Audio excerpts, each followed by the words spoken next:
우리 옆상가 인사합시다. 하나님의 은혜를 누리세요. 저는 지난주 이번 주 되게 바쁜 주간입니다. 그래도 하나님의 은혜가 넘친다는 것을 체험하게 됩니다. 제가 오늘 새벽에 5시 반에 출발해서 얼마 전에 도착했습니다. 벌교까지 갔다 왔는데 벌교가 판교 비슷하기도 하고 그렇게 거리 감각이 없어서 별로 안 멀지 싶었는데 거의 땅끝이더라고요. 그래도 하나님이 은혜 주시고 힘을 주시는 것을 많이 느낍니다. 여러분, 하나님은 우리에게 오시는 하나님이십니다. 하나님의 움직임에는 방향이 있습니다. 하나님의 목적지는 바로 우리 자신입니다. 예수님은 이미 우리에게 오셨고 또 성령으로 늘 임하시고 장차 오실 것입니다. 그 은혜를 우리가 누리는 것입니다. 날마다 예배로 기도로. 이 은혜가 여러분이 있기를 주님의 이름으로 축원합니다. 첫 번째 살펴봐야 될 내용은 내 안에 복음 감격을 일으키시는 하나님의 은혜입니다. 지난 수요 예배 때 드렸던 말씀은 시편 40편 1절에서 8절입니다.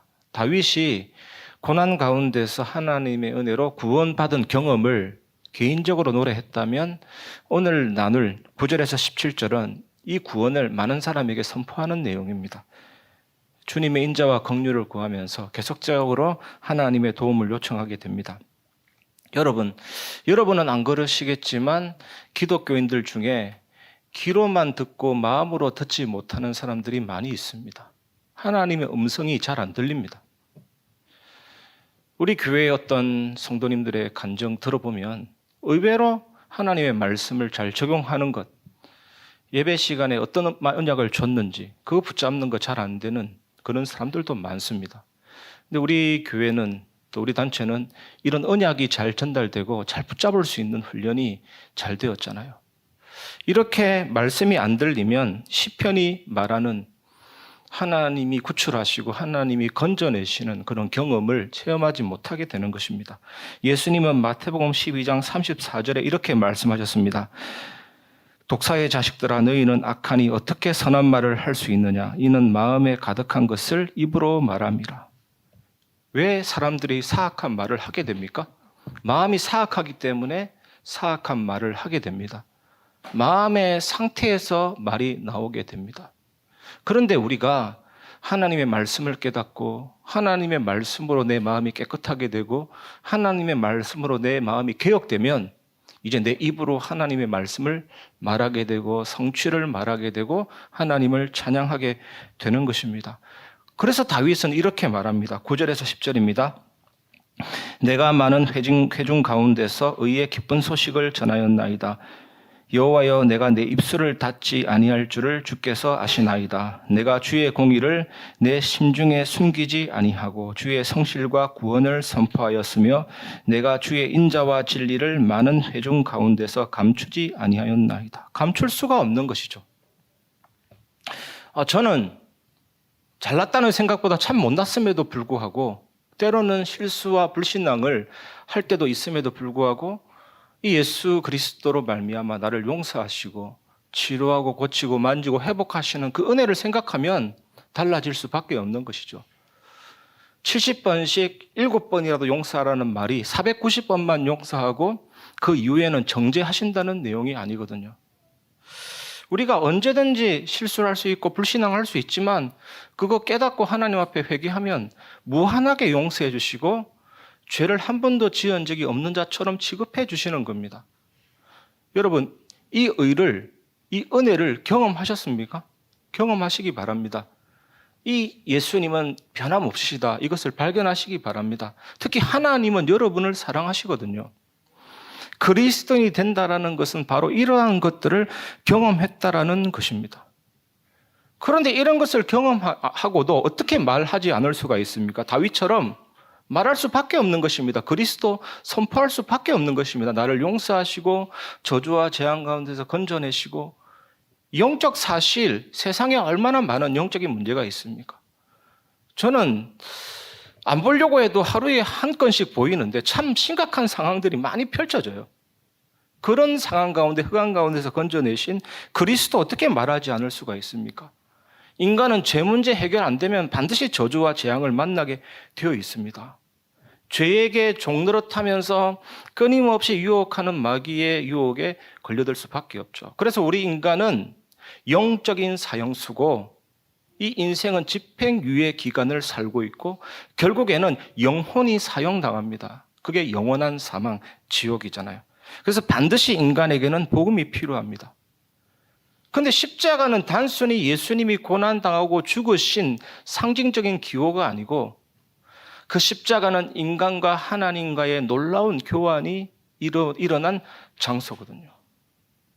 우리의 죄, 우리의 상처, 우리의 죽음, 그 값으로 매길 수 없는 그 쓰레기를 가져가셔서 이 하나님은 우리에게 구원과 치유와 하늘의 복을 딱 주셨잖아요.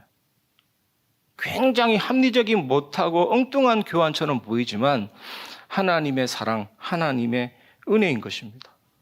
예수님께서 십자가에서 다 이루셨거든요. 제일 첫 번째가 뭡니까? 그 피값으로 우리의 죄값을 치루었습니다. 죄로 말미암아 저주가 오는 거거든요. 재앙이. 아니 창세기 3장 이전에는 저주 재앙은 없었습니다. 죽음이 없었습니다. 경제 문제 없었습니다. 죄 때문에 들어온 거예요. 이거는 누구나 부인할 수 없는 완벽한 사실이잖아요. 그 핏값으로 죄를 해결했다는 것은 이제는 예수님의 이름으로 그 저주도 해결할 수 있는 비밀을 허락하신 것이고 십자가의 죽음은 사단의 권세를 깨트린 죽음이고 부활하사 사망과 사탄을 정복하신 완벽한 다 이루심 누리시기 바랍니다. 그래서 예수님의 십자가 안에는 모든 문제가 다 포함되어 있는 겁니다. 우리가 어려워하는 인간관계 문제 해결하신 것이죠. 경제 문제, 빈곤 문제, 불평등 이 시대의 모든 문제가 십자가 안에서 해결되는 것입니다. 십자가는 하나님이 우리에게 주신 완벽한 길이잖아요. 하나님의 주권적인 계획과 그 은혜 속에서 해결되는 것입니다. 사탄도 두려워할 거 없습니다. 사탄이 자율운행하는 거 아니거든요. 사탄은 쇠사슬에 묶여있는 개하고 똑같습니다. 아무리 짖어도 하나님 자녀를 물 수 없습니다. 겁만 줄 뿐이지. 철로역정 보면 나오잖아요. 주권적인 계획의 사슬에 묶여있기 때문에 사단이 아무리 활동해도 겁먹을 것은 없는 것입니다. 여러분 커피포트에 물이 부글부글 끓어오르면 연기가 이 김이 나오듯이 여러분 안에 복음이 부글부글 끓어올라서 이제 뭔가 부글부글 끓어오르는 것이 막 넘쳐나는 상태 그 축복 회복하시기 바랍니다. 그러면 어떤 상태가 되냐? 문제가 되지 않는 것이죠. 착각이 아니라 마취 주사를 주입하는 게 아니라 복음이 내 안에 부글부글 끓어오를 때 어떤 문제도 문제가 되지 않는 그 상태, 그 존재로 이제 온전히 회복이 되는 것입니다. 이것이 우리가 두 번째로 나눌 내용입니다. 두 번째, 나로 복음 안에서 정복자 이상이 되게 하시는 하나님의 은혜. 시편 40편 11절 여호와여 주의 긍휼을 내게서 거두지 마시고 주의 인자와 진리로 나를 항상 보호하소서. 이 말씀에서 긍휼이 뭐냐면 하나님의 용서. 십자가는 하나님의 용서거든요.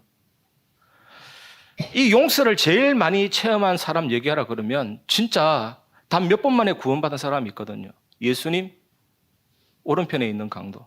평생 사람 죽이는 죄만 짓다가 예수님 옆에 달려서 내가 믿나이다 할 때 바로 용서되고 구원이 된 것이거든요. 하나님의 긍휼은 하나님의 용서를 말하고 인자는 하나님의 사랑과 하나님의 은혜, 진리는 하나님의 언약이 성취된다, 신실하다라는 것을 말합니다. 여러분 하나님의 언약 붙잡는 것을 우습게 여기면 안 됩니다. 하나님의 언약은 성취되고 신실한 것입니다. 인간의 말은 왔다 갔다 하지만 하나님의 말씀 반드시 성취되거든요. 여러분 어떻게 문제와 위기를 이깁니까? 말씀을 붙잡으시기 바랍니다. 정말 하나님 예배 속에서 여러분이 전체 메시지 속에서 여러분이 묵상하는 삶 속에서 하나님이 내게 말씀 주시거든요.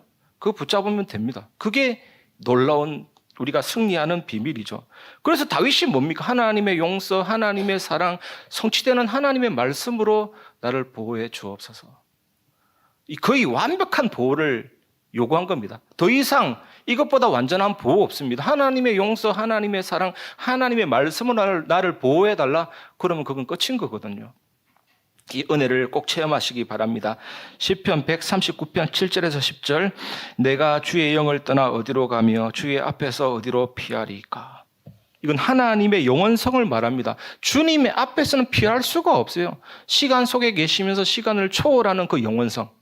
그리고 내가 하늘에 올라갈지라도 거기 계시며 스올의 내 자리를 펼지라도 거기 계시니이다. 하나님의 무소부재. 우리가 정말 이 사실을 깨달으면 어디서나 나와 동행하시는 하나님을 알 수가 있는 것입니다. 그리고 보십시오. 내가 새벽 날개를 치며 바다 끝에 가서 거주할지라도 거기서도 주의 손이 나를 인도하시며 주의 오른손이 나를 붙드시리이다. 하나님의 전지전능하심. 아니 보십시오. 시간 속에 공간 속에 갇히지 않으면서 무한히 전지전능하신 절대자. 그 하나님이 누굽니까? 그 하나님이 용서입니다. 그 하나님이 사랑이십니다. 그 하나님이 말씀이십니다. 이 하나님이 그 자녀를 완전하게 보호하십니다. 이 축복 누리시기 바랍니다. 다윗이 이것을 가장 잘 누렸습니다. 다윗이 요구하는 한 단어 한 단어를 살펴보면 정말 하나님을 완전히 신뢰하고 그 하나님이 나를 지키고 보호하는 완전한 망대의 축복 누렸구나 알 수가 있는 것이죠. 시편 40편 12절에서 15절 보시면 수많은 재앙이 나를 둘러싸고 나의 죄악이 나를 덮침으로 우러러 볼 수도 없으며 죄가 나의 머리털보다 많음으로 내가 낙심하였음이니이다. 여호와여 은총을 베푸사 나를 구원하소서. 여호와여 속히 나를 도우소서. 내 생명을 찾아 멸하려 하는 자는 다 수치와 낭패를 당하게 하시며 나의 해를 기뻐하는 자는 다 물러가 욕을 당하게 하소서. 나를 향하여 하하하하 하며 조소하는 자들이 자기 수치로 말미암아 놀라게 하소서. 이 죄악과 재앙으로 인해서 한마디로 극심한 절망 가운데 나는 빠져 있습니다. 하나님 구원과 은총으로 나를 도와주시옵소서. 하나님만이 답이니까. 12절은 극심한 절망에 대한 표현이고 13절은 그래서 하나님 나를 도와주셔야 됩니다는 것이고 14절에서 15절은 적들의 패배를 기원하고 있습니다. 그런데 시편 40편에 그 절망에 대한 이미지가 뭐냐면 역청구덩이, 진흙구덩이, 엄청난 늪을 말합니다. 건져내달라는 거잖아요. 역청, 진흙, 늪. 절망이 그렇게 깊이 빠져가지고 기다릴 수밖에 없는 것입니다. 누가 건져주지 않으면 끝입니다. 늪에 빠졌다, 역청구덩이에 빠졌다, 진흙에 빠졌다. 움직이면 움직일수록 더 빠집니다. 기다릴 수밖에 없는 것입니다. 하나님이 건져달라고, 구출해달라고. 그런데 하나님이 건질 뿐만 아니라 구출하실 뿐만 아니라 어떻게 했습니까? 반석 위에 굳게 세워주셨습니다. 여러분, 역청구덩이 같고 진흙구덩이 같고 늪과 같아도 기다리십시오. 하나님의 구출하심, 하나님의 구원을. 내가 언약 잡고 기도할 때 하나님은 우리를 지키시고 보호하시고 인도하시는 것입니다. 그래서 큰 어려움에서 구출되었잖아요. 그래도 우리 인간은 연약해요. 다윗은 여전히 어려움을 겪고 있으면서 더 많은 도움을 요청하게 됩니다. 얼마나 가슴 아픈 외침입니까? 이 조금 전에 읽었던 이 내용이. 이런 내용이잖아요. 주여 주님의 인자하심을 내게서 거두지 마소서. 셀 수 없는 고난이 나를 둘러싸고 있습니다. 내 죄가 나를 덮쳐 앞을 볼 수 없나이다. 여호와여 나를 구원하시기를 기뻐하소서. 여호와여 속히 오셔서 나를 도우소서. 나의 하나님이여 지체하지 마소서. 여기에서 무엇을 알 수 있습니까? 우리 인생은 하나의 긴 문제입니다. 긴 문제. 문제 없는 인생이 아닙니다. 긴 문제입니다. 누구나 긴 문제예요. 그런데 하나님을 의지하는 자, 예수 그리스도 아는 자는 문제가 문제되지 않는 것입니다. 그게 복음의 핵심이거든요. 우리 인생 가운데도 이런 위기가 오고 문제가 옵니다. 그런데 하나님의 구원하심으로 또 응답이 옵니다. 또 인생 살다 보면 또 위기가 옵니다. 또 응답이 옵니다. 이렇게 반복이 된다는 것을 여러분 이해하시고, 그래서 우리가 뭐 해야 됩니까? 절대적인 언약 붙잡고 그 속으로 들어가야 되는 것이죠. 하나님의 절대 주권 믿고 그 안으로 들어가는 겁니다. 다니엘이 사자굴 안에 안 들어갔다면 사자입 막는 하나님의 역사 없습니다. 다니엘 세 친구가 풀무불 속에 안 들어갔다면 불의 세력을 막고 세계복음하는 역사 없습니다. 이스라엘 백성이 홍해 속에 안 들어갔다면 갈라짐이 없는 것입니다. 요단 속에 안 들어갔다면 그 역사를 체험할 수가 없는 것입니다. 우리 인생은 어쩔 수 없습니다. 하나님이 정해준 그 궤도대로 걸어갈 수밖에 없는 것입니다. 피하지 마십시오. 들어가서 하나님의 능력을 체험하시기 바랍니다. 이것밖에 없죠. 여기에 아멘하고 복종하는 무릎 꿇는 사람이 전도자예요. 전도자는 뒤돌아가지 않습니다. 하나님 아니면 답이 없기 때문에. 어디를 둘러보십시오. 해결책이 있는가? 하나님 안으로 들어가야 되는, 언약 잡고 그 속으로 들어가야 되는 겁니다. 하나님의 은혜가 있게 될 줄 믿습니다. 그래서 예수님이 뭐라고 그랬습니까? 이자 제자들아 너희가 예수 믿었으니까 끝났다. 아니잖아요. 너희가 세상에서 환난을 당하나. 예수 믿으면 끝나야 되는데 너희가 이 세상에서 고난을 겪거나 그런 말씀 안 해주시면 좋겠는데 제자들이 그랬잖아요. 요한복음 16장 33절에 너희가 세상에서 환난을 당한다고 했잖아요. 하지만 그것으로 끝나지 않습니다. 보라 담대하라 내가 세상을 이겼노라. 이게 뭡니까? 문제가 되지 않습니다. 예수님과 함께하는 사람은 문제가 되지 않습니다. 예수님이 세상을 이기셨습니다. 그 능력을 의지하시기 바랍니다. 그래서 요한복음 16장 33절 보십시오. 이것을 너희에게 이르는 것은 너희로 내 안에서 평안을 누리게 하려 함이라. 세상에서는 너희가 환난을 당하나 담대하라 내가 세상을 이기었노라. 반드시 기억해야 하는 말씀입니다. 여러분 비관주의는 안 됩니다. 여러분 예수님께서 세상을 이기셨습니다. 우리는 그 안에서 정복자 이상이 되는 존재로 운명이 바뀌었기 때문에 이제는 비관주의는 있을 수가 없습니다. 오늘 이 말씀을 꼭 기억하시기 바랍니다. 비관주의도 안 돼요. 또 하나 극단주의도 안 돼요. 비관주의는 낙심하고 극단주의는 그냥 브레이크가 없습니다. 막 나갑니다. 비관주의도 아니고 극단주의도 아닙니다. 복음은 내가 있는 그곳에서 기도하는 겁니다. 하나님의 능력을 바라보고. 누룩이 뭡니까? 누룩이 어디 왔다 갔다 합니까? 그 누룩이라는 그 시작점에서 퍼져나가는 겁니다. 겨자씨가 뭡니까? 작지만 안에서부터 퍼져나가는 겁니다. 여러분이 누룩 겨자씨라는 것을 믿으시고 정복자 이상이 되게 하신 하나님의 은혜를 그 복음 안에서 누리시기 바랍니다. 그래서 복음 가진 하나님의 자녀는 기다리고 기도하죠. 또 기도하면서 기다립니다.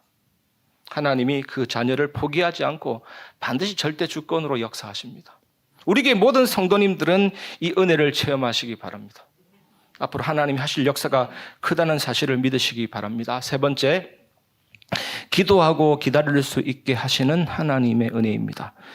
시편 40편 16절에서 17절 주를 찾는 자는 다 주 안에서 즐거워하고 기뻐하게 하시며 주의 구원을 사랑하는 자는 항상 말하기를 여호와는 위대하시다 하게 하소서.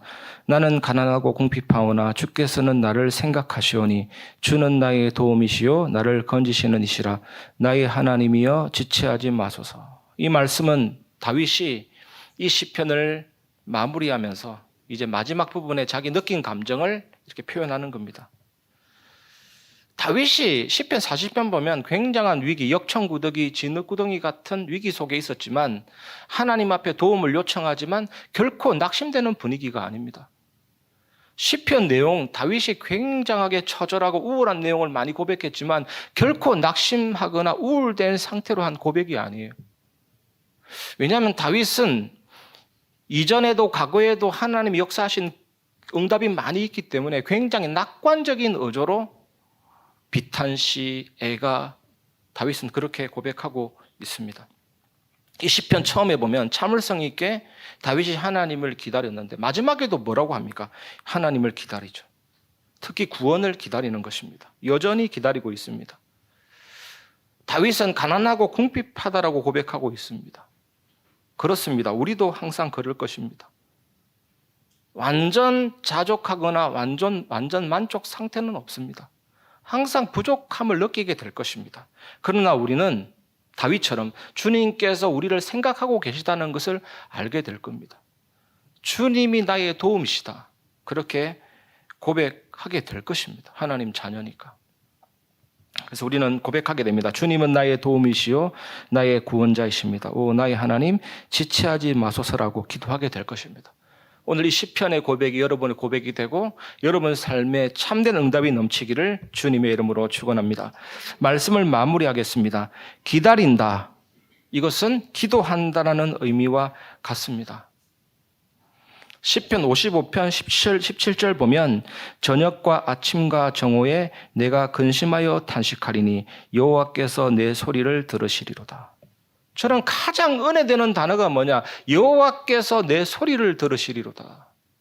하나님 앞에 100마디 말보다 내 소리를 들으시는 하나님 앞에 여러분 정말 여러분의 진심을 가지고 한번 기도해 보시기 바랍니다. 탄식한다라는 말은 신음한다라는 거거든요. 신음할 정도는 논리적인 단어가 이제 표현되는 게 아니고 신음할 정도면 굉장한 마음에 뭔가 하나님 앞에 기도하는 열망이 있는 것이죠. 다윗이 지금 완전히 진퇴양난이라는 것입니다. 앞으로 나아갈 수도 없고 뒤로 물러설 수도 없고 이러지도 못하고 저러지도 못하고 우리 이런 상황이 올 수 있잖아요. 앞으로 나가고 싶은데 답이 없고 뒤로 물러설 수도 없고 이러지도 못하고 저러지도 못하고 완전 사면초가라는 것입니다. 신음한다라는 것은 완전히 적들로 포위되어서 어떻게 할 줄도 모르고 그런데 이때 우리가 어떻게 해야 될 방법이 있습니다. 오직 하나님만이 답입니다. 우리를 도울 분은 하나님밖에 없습니다. 그 하나님 앞에서 기도하면 하나님은 우리 신음 소리를 들으십니다. 그래서 기다려야 합니다. 기도해야 합니다. 이렇게 되면 탄식하거나 신음하는 상황이지만 이것이 오히려 기회가 되고 하나님의 능력을 체험할 놀라운 길이 되는 것입니다. 여러분 다 체험하고 계십니까? 이 은혜 속으로 들어가시기 바랍니다. 그래서 우리는 모든 불신앙을 회개하고 인본주의를 버리고 나를 지배하는 이방신과 아스다로 다 동기 제거해버리고 오직 기도 속으로 들어가는 세 가지 집중을 회복하시기 바랍니다. 오늘 저녁과 아침과 정오 이렇게 되어 있잖아요. 유대인들의 시간관념은 저녁과 아침과 정오거든요. 하루 24를 말합니다. 여러분들이 아침과 점심과 저녁에 세 가지 집중을 꼭 회복하시기 바랍니다. 제 경험도 그렇고 기도하는 사람도 다들 그렇게 체험할 것입니다. 아침에 정말로 집중하고 힘을 얻으면 하나님은 우리를 아시기 때문에 이제 점차 리듬과 체질이 24 하나님이 나와 동행하시는 체질로 변화되는 것이죠. 특히 저녁은 치유를 위한 시간이죠. 저는 저녁 때 특별한 기도 안 합니다. 저녁 자기 전에는. 시편에 보면 또 진실되게 기도하는 내용이 많잖아요. 시편 내용 한 편 읽고 또 꾸준하게 성경 묵상하는 부분 읽고 또 강단 말씀 전체에 생각하면서 이제 찬양 듣고 이게 자거든요. 그럼 아침에 일어나면 또 하나님 앞에 집중하게 되고 그렇게 해서 나의 삶이 하나님의 은혜를 체험하는 삶으로 완전히 회복되는 것입니다. 여러분 이 세 가지 집중 회복하시면서 참된 응답이 여러분에게 넘치시기를 주님의 이름으로 축원합니다. 오늘 1번, 2번, 3번 다 은혜입니다. 내 안에 복음 감격 넘치게 하시는 분도 하나님의 은혜고 정복자 이상 되게 하시는 분도 하나님의 은혜고 기다리게 하시는 것도 하나님의 은혜고 여러분 삶에 하나님의 은혜가 넘치고 참된 응답이 있게 될 줄 확신합니다. 이 축복 누리시고 승리하시기 바랍니다. 이 시간 은혜 찬양 부르고 말씀을 마무리하겠습니다. 그 은혜를 내게 달라고 기도하겠습니다. 고백하겠습니다. 내가 누려왔던 모든 것들이 내가 지나왔던 모든 시간이 내가 걸어왔던 모든 순간이 당연한 것 아니라 은혜였소. 아침 해가 뜨고 저녁에 노을 봄의 꽃향기와 가을의 열매 변하는 계절의 모든 순간이 당연한 것 아니라 은혜였소. 모든 것이 은혜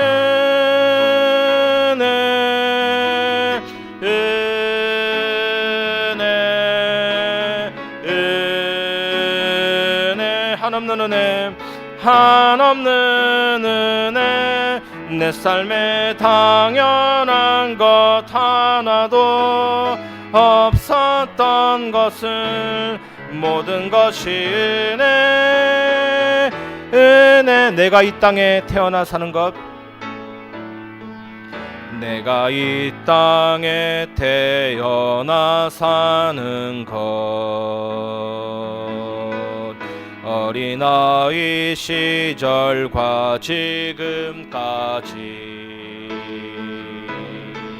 숨을 쉬며 살며 꿈을 꾸는 삶 하나님의 은혜입니다.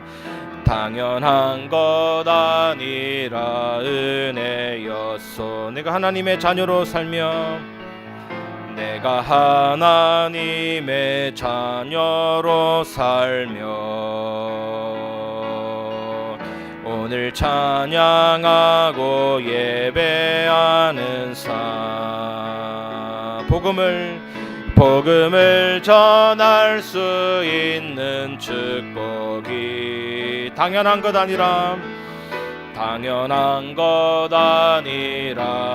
은혜를 생각하면서 고백합니다. 모든 것이 은혜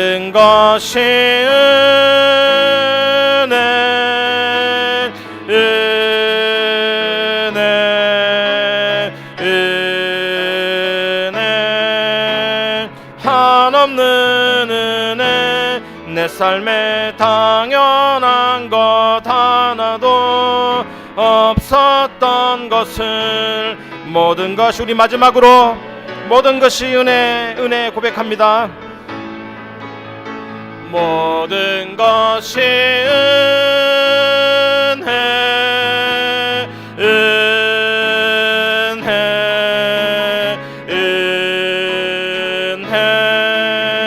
한없는 은혜 내 삶에 당연한 것 하나도 없었던 것을 모든 것이 은혜였소.